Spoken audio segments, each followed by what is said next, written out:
Hello students. आज हम ninth class का दूसरा चैप्टर देखेंगे, संत वाणी। उसमें से दूसरा अभंग है संत कृपा झाली। इसे लिखा है संत बहिनाबाई ने। पहले हम प्रस्तावना देखते हैं। संत बहिनाबाई 1668 ते 1700 वारकरी संप्रदायातील संत कवयित्री, संत तुकाराम यांच्या शिष्या। संत बहिनाबाई ये संत तुकाराम इनकी शिष्या है और वो वारकरी संप्रदाय की संत कवयित्री है। वारकरी यानी पंढरपुर जाने वाले भक्त या श्री विठ्ठल के जो भक्त होते हैं उन्हें वारकरी कहा जाता है। संप्रदाय यानी मार्ग या पंथ, रिलीजियस कम्युनिटी। ओव्या, श्लोक, आरत्या इत्यादी रचना प्रसिद्ध। संत तुकाराम यांच्या काव्यरचनेचा आणि व्यक्तिमत्वाचा बहिनाबाई यांच्या काव्यरचनेवर प्रभाव जाणवतो। भक्तिभावनेचा उत्कट आविष्कार हा त्यांच्या अभंगरचनेचा विशेष। संत तुकाराम महाराज उनके गुरु होने के कारण उनका प्रभाव लेखन पर दिखाई देता है। अभंग रचना का विषय भक्ति है और वही उनकी विशेषता है। प्रस्तुत अभंगात संत बहिनाबाई यांनी महाराष्ट्रातील वारकरी संप्रदायरूपी इमारत उभारणीमध्ये संतांचा मोलाचा वाटा कसा आहे याचे वर्णन केले आहे। वारकरी संप्रदाय रूपी ये जो इमारत है, देवालय है, ये संत कृपा से ही बनी है, ऐसा बहिनाबाई का मानना है और उसका ही वर्णन वो अभी इस अभंग के द्वारा हमें बताती है। अभी हम अभंग देखते हैं। संत कृपा झाली, इमारत फळा आली। कृपा यानी दया, फळा आली यानी बन गई। संत बहिनाबाई कहती है, ये जो वारकरी संप्रदाय रूपी देवालय है, इमारत है, ये संतों के कृपा से, संतों की दया से बन गई है। उनकी कृपा दृष्टि है, इसके कारण ये इमारत बन गई है। ज्ञानदेवे रचिला पाया, उभारिले देवालया। पाया यानी नींव या फाउंडेशन। ये जो वारकरी संप्रदाय रूपी देवालय है, इमारत है, इसका पाया यानी नींव ज्ञानेश्वर महाराज ने डाली है और इसी के ऊपर ये जो देवालय है ये खड़ा हुआ है। नामा तयाचा किंकर, तेने रचिले ते आवार। नामा तयाचा किंकर, किंकर यानी दास, नामा यानी नामदेव महाराज। नामदेव महाराज ये इस इमारत के दास है।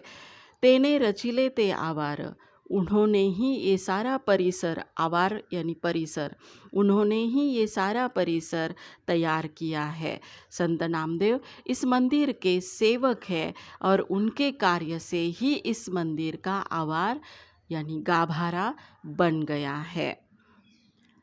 जनार्दन एकनाथ, खांब दिधला भागवत। जनार्दन एकनाथ, एकनाथ यानी एकनाथ महाराज और जनार्दन यानी जनार्दन स्वामी, जो एकनाथ महाराज के गुरु थे।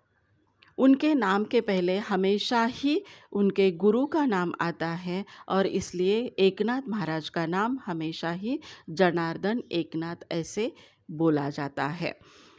जनार्दन एकनाथ खांब दिधला भागवत। खांब यानी स्तंभ या पिलर, दिधला यानी दिया। जनार्दन स्वामी के शिष्य जो एकनाथ महाराज, उन्होंने इस इमारत को भागवत रूपी खांब दिया है और उसके ऊपर ये मंदिर पक्का हो गया है, उसके ऊपर ये मंदिर तैयार हो गया है। तुका झाला से कळस, भजन करा सावकाश। तुका यानी तुकाराम महाराज, कळस यानी शिखर, मंदिर का शिखर। संत तुकाराम महाराज इस मंदिर का शिखर है, कलश है। उनका कार्य इतना बड़ा था कि उनको सभी उसी शिखर पर ही देखते हैं। इस मंदिर में विठ्ठल का भजन सावकाश करो, इस प्रकार से बहिनाबाई बोलती है। बहिनी म्हणे फडकती ध्वजा, निरूपणा केले बोजा। बहिनी यानी बहिणाबाई, ध्वजा यानी ध्वज, ध्वज यानी झंडा, निरूपण यानी विवरण करना या एक्सप्लेन करना। बहिनी म्हणे फड़कती ध्वजा, संत बहिनाबाई कहती है इस प्रकार से ये जो इमारत बन गई है इसके ऊपर भागवत धर्म की ध्वजा है। ध्वजा यानी निशान है या झंडा है। कौन सा झंडा है? तो भागवत धर्म का झंडा है। बहिनाबाई बोलती है मैंने इसका विवरण या निरूपण बड़े भक्ति भाव से किया है।